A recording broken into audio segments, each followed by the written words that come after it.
नमस्कार दोस्तों, मेरा नाम है प्रभात कुमार और आप देख रहे हैं मेरा YouTube channel Desire to Know. और आज के इस वीडियो में हम बात करेंगे चाणक्य की, उनके जीवन की और जीवन से जुड़े हुए कुछ रोचक तथ्यों के बारे में।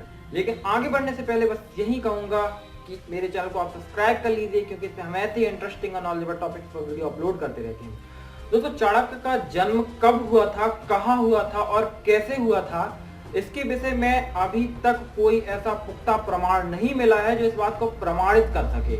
ना ही चाणक्य के माता पिता कौन थे, और चाणक्य के अभी तक जो आप फोटो देखते होंगे बाकी सभी जगहों में, वो चाणक्य की कोई वास्तविक फोटो नहीं है, वो केवल परिकल्पना मात्र है। उनका जिस तरह के चरित्र हमें देखने को मिलता है उनकी पुस्तक अर्थशास्त्र में या चंद्रगुप्त के समय जो हम दस्तावेज मिलते हैं खोज करने के दौरान, उनके दौरान चाणक्य की जो गुण सामने देखने को मिलते हैं, उनके अनुसार जो आप उनकी वो फोटो देखते हैं वो एक परिकल्पना मात्र है। चाणक्य वैसे थे या नहीं थे, इसके बारे में कोई प्रमाणित रूप से हम नहीं कह सकते हैं।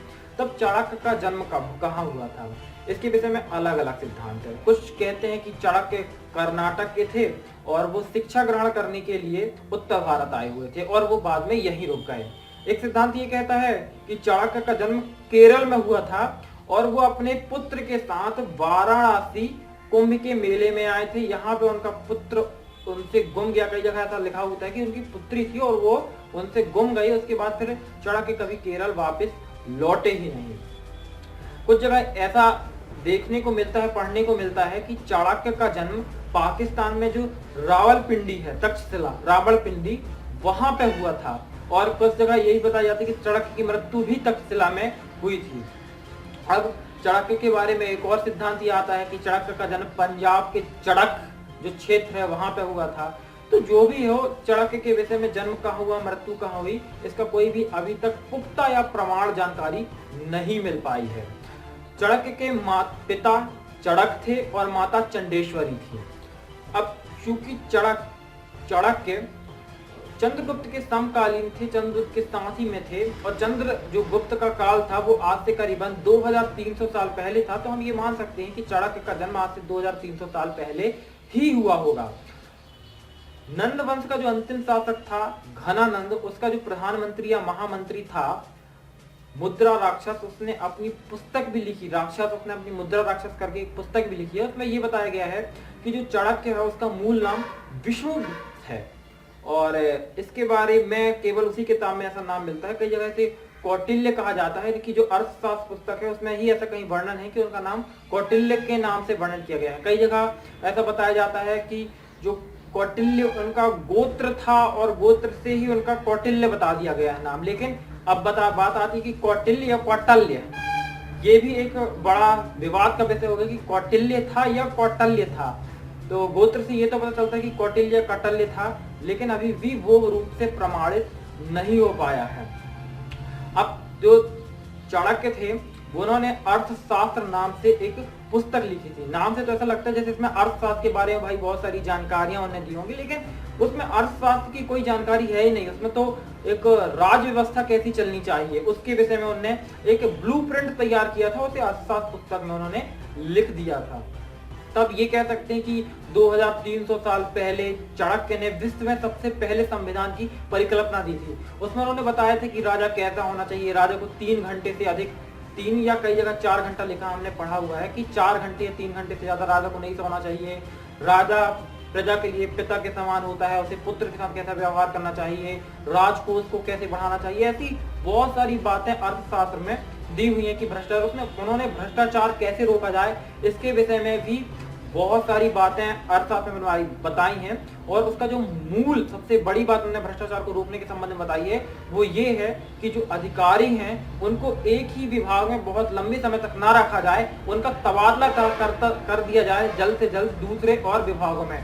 और आज के समय में भी ऐसी कुछ व्यवस्था उपयोग की जाती है जिसमें से अधिकारियों का अधिकतम 5 वर्ष तक ही एक स्थान पर उनको पोस्टिंग दी जाती है, उसके बाद उनका तबादला दूसरे स्थान पर किया जाता है। तो चाणक्य ने जो उस समय भ्रष्टाचार को रोकने के संबंध में नियम बताया था वो आज भी कहीं ना कहीं विश्व में लोगों के द्वारा उपयोग किया जाता है। तब चाणक्य को घनानंद का अंत या नंदवंश का अंत करके मौर्य साम्राज्य की स्थापना करने की जरूरत क्यों पड़ी, उन्होंने ऐसा क्यों किया?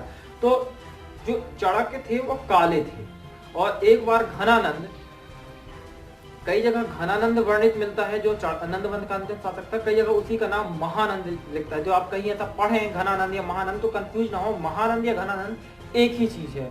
तो घनानंद एक बार यज्ञ कर रहा था और यज्ञ के दौरान सामने चाणक्य बैठे हुए थे, काले थे चूंकि वो, तो घनानंद ने उनकी बेइज्जती कर दी कि ये काला क्या मेरे यहाँ पूजा करेगा, हमारे यहाँ एक से एक ब्राह्मण आते हैं पूजा करवाने के लिए। तो चाणक्य जो थे इन्होंने उन्हें व्यक्तिगत रूप से ले लिया कि मेरी बेइज्जती ऐसी कर रही, तो उन्होंने अपनी जो शिखा थी, चोटी थी, उसे खोल दी और उसे कहा कि जब तक मैं तेरा सर्वनाश नहीं कर दूंगा तब तक मैं इस चोटी को नहीं बांधूंगा। और बाद में उन्होंने उसका सर्वनाश भी कर दिया। फिर उसकी मुलाकात चंद्रगुप्त से कैसी होगी चाणक्य की मुलाकात, इसके संबंध में भी कई तथ्य सामने आते हैं।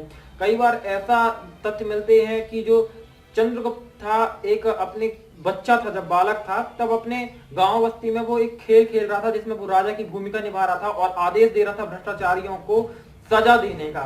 चाणक्य वहां से गुजरे तो उन्हें उस बालक के अंदर एक राजा बनने का तेज नजर आया और उस बालक को उनके पिता से, कई जगह पिता मिलता है लिखा, कई जगह मामा लिखा मिलता है और कई जगह ऐसा लिखा मिलता है कि एक व्यक्ति था जो बच्चों को खरीद कर उनसे मजदूरी करवाता था। तो चाणक्य ने जिससे भी उनसे खरीद लिया उसे और अपने साथ ले गए। उसके बाद उन्होंने शिक्षा दी, एक योग्य योद्धा बनाया और उसके साथ मिलकर नंदवंत की अंत कर दिया।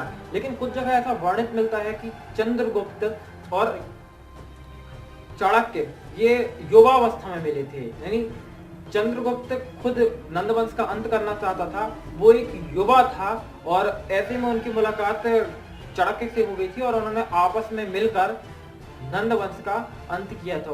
तो चाणक्य के विषय में अभी तक ऐसी कोई भी पुख्ता जानकारी नहीं है जिसको हम एक मत लेकर चल सकें।